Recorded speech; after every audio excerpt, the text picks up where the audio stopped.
Mga kababayan, maraming netizen ang nagtatanong at naghihikayat kay former Bucor Chief General Gerald Bantag na sumuko na at wag nang pahirapan ang sarili sa pagtatago. Sabi ng taong bayan, harapin na lang ni Bantag ang batas at lumantad sa publiko kung talagang wala siyang kasalanan.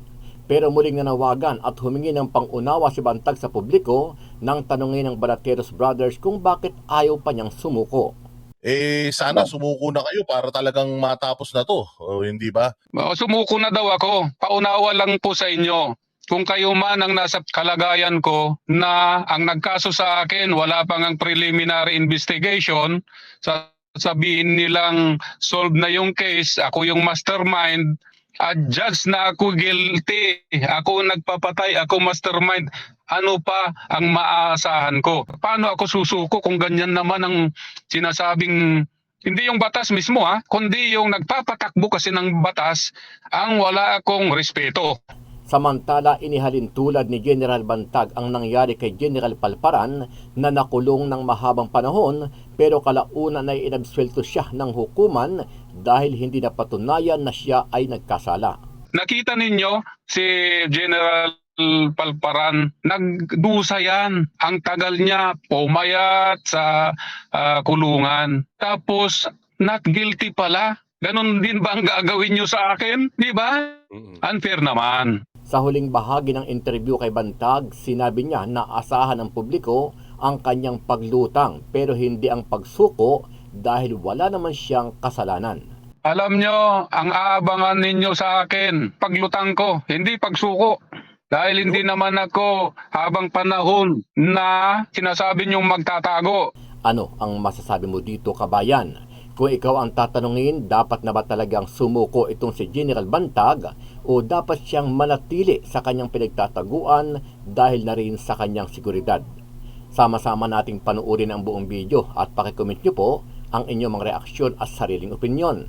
Pero bago yan, muli po ako nag-iimbita sa mga hindi pa po nakasubscribe sa ating channel na Kabayan News PH, pakipindot po ang subscribe button at pakiclick na rin ang notification bell para lagi kayong updated sa mga bagong upload natin na legit at napapanahong balita.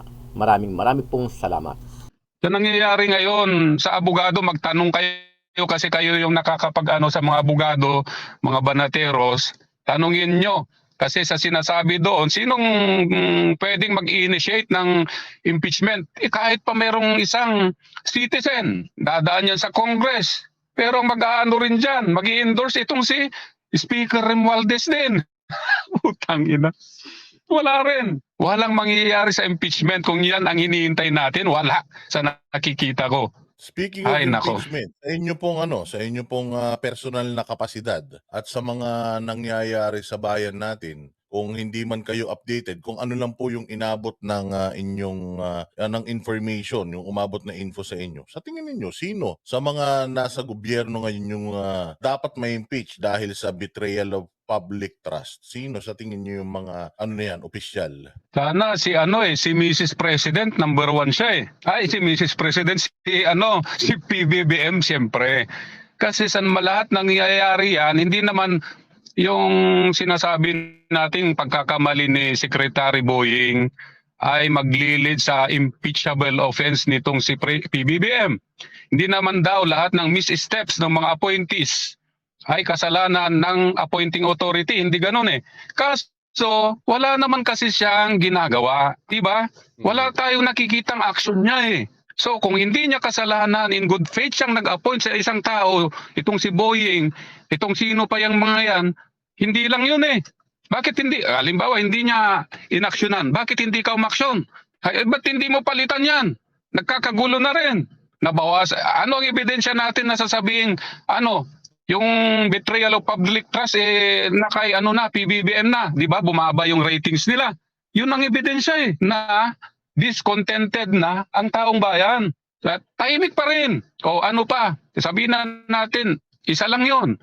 Yung smuggling na sinasabi, ito, china-challenge natin si itong PBBM administration na kung talagang malinis sila at hindi nga involved itong first family, kamo na lang itong si First Lady, Bigyan natin ng assurance itong si Maharlika, Miss Maharlika. Bigyan ng 100% na security. Pauwiin natin. I-present niya lahat ng ebidensya. Tignan na natin, di ba? Tignan natin.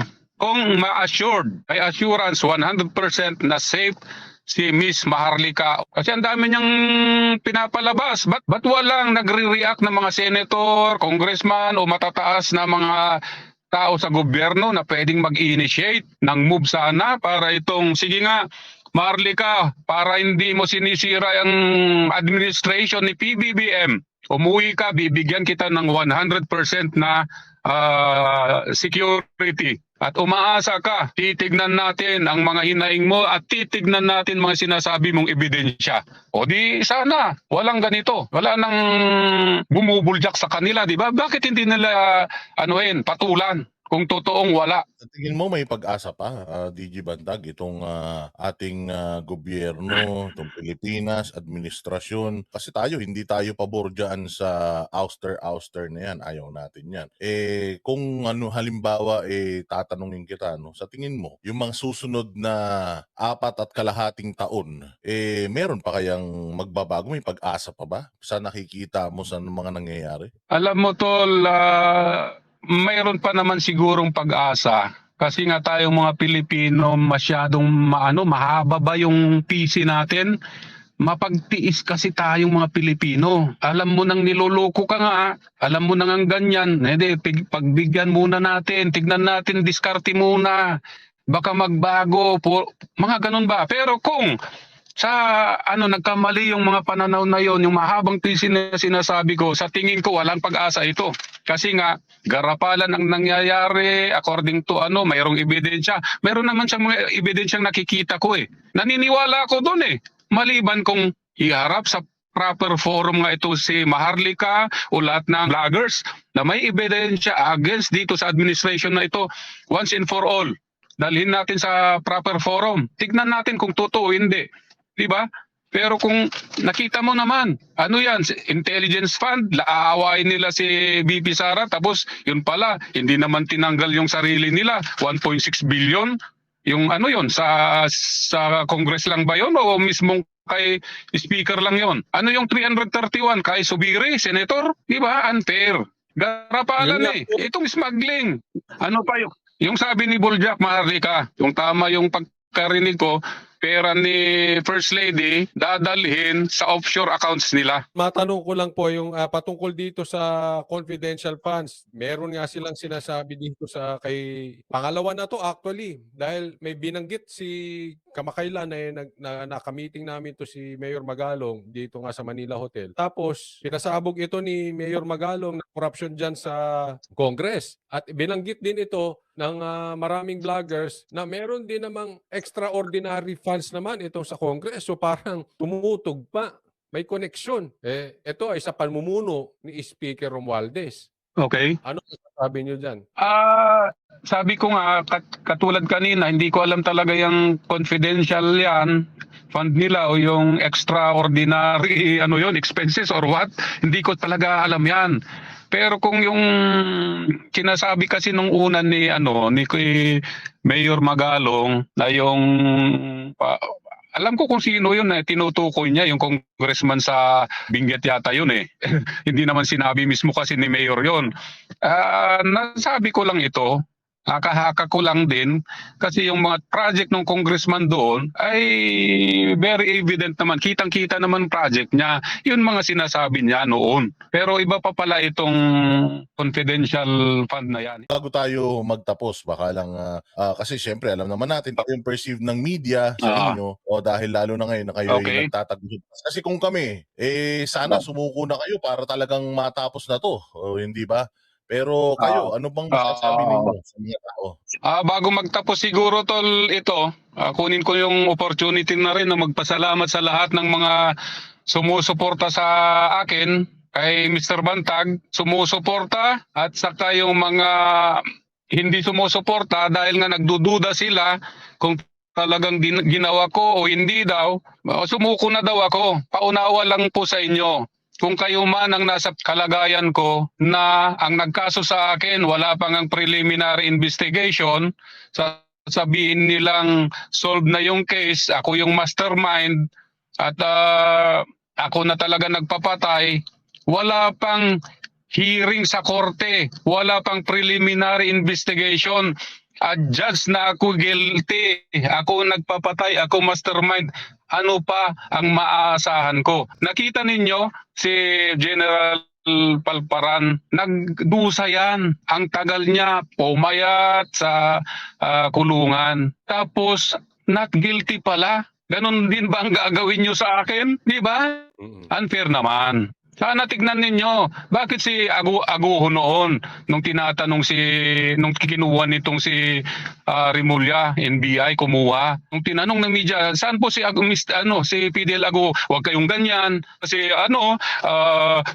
parang ganon, delikado, hindi ko memorize. Pero nakita nyo, tinago nila sa Aguho. Bata niya yung pumatay. Alam naman natin yun eh. Linalabas ko lang ito, hindi naman ito merit of the case ng kaso kasi putang ina, well-known facts na yan. Naka-record na nga sa YouTube yan. Inulit ko lang.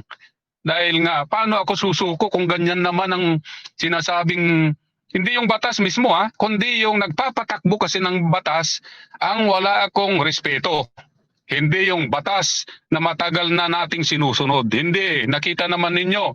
Basta gusto niyang kasuhan, kahit hindi pa pwedeng kasuhan. Sige, basta i-file nyo. Gusto ko contempt, indirect contempt. Nung sabi niya, hindi pwedeng direct contempt yan. Indirect contempt, puta na, parang student at teacher yung nag-uusap di ba? Parang papalusot. Ay, indirect, ano pala, sirit sir, hirit na. Anak ng teteng. Yun ba ang maharapin ko? Gusto niyo ba akong sumuko sa ganong tao, klaseng tao? Ano na ang ginawa sa akin? Nakita na ninyo, tambak ng tambak yung kaso ko. Dahil kay Dilimos din na ugali ng Dilimos na yan. Siyempre tao niya. Grabe. Ano masasabi niyo doon? Yung paano sinunog ni Senator Pimentel to si Secretary Boying? Ayun nga tol, sabi ko inuulit ko lang din naman ang sagot ko. Talagang nung napanood ko si Banat Bay, pati naman si Boss Dada, napanood ko yung mga reaksyon ninyo Pero nung sabi ni Banat Bay na naawa siya, totoo rin. Naaawa ako sa kanya. Sabi nga ng katabi ko, sabi niya, naawa ka pa sa kanya, ganyan lang ginawa sa'yo. Hindi, talagang nakakaawa siya, pero siyempre nakakainis siya. Di ba? Putang ina niya. Parang ganun. Pero sabi ko nga, walang kwenta siya. Wala. Nagiging tyrant. Di ba? Tyranny ang lumalabas. Gusto niyang mangyari. So ano pong aabangan natin kay Sir Bantag? Okay? Alam nyo, ang aabangan ninyo sa akin, paglutang ko, hindi pagsuko. Dahil hindi naman ako habang panahon na sinasabi niyong magtatago. Pumatiming lang din naman ako. Anong laban ko? Dahil nalaban, papatayin na nga ako ng PNP. Nakita naman ninyo yung information. May assassination team nang nakatoka sa akin. Di ba? Paano kung sumuko ako, sasabihin ng laban yan?